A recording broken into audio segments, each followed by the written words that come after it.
Lesson 7 The Magic Fishbone Charles Dickens. প্রথমেই author Charles Dickens সম্পর্কে কিছু কথা জেনে নেওয়া যাক। Charles John Huffam Dickens 1812 to 1870 was a British writer whose notable works are Oliver Twist, A Christmas Carol, A Tale of Two Cities, David Copperfield, etc.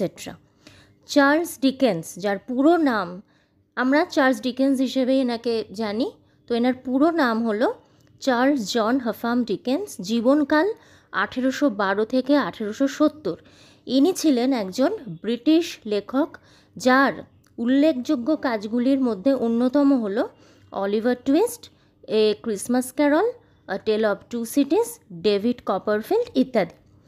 During his lifetime and even in present times, his works have always enjoyed great popularity, and he is generally regarded as the greatest novelist of the Victorian period.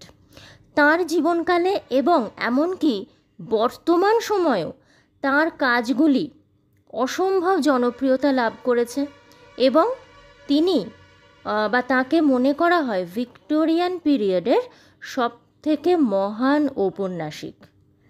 The present text is an adaptation from his popular short story The Magic Fishbone. বর্তমান টেক্সটটি তাঁরই লেখা একটি জনপ্রিয় ছোট গল্প the magic fishbone এটি থেকে নেওয়া হয়েছে।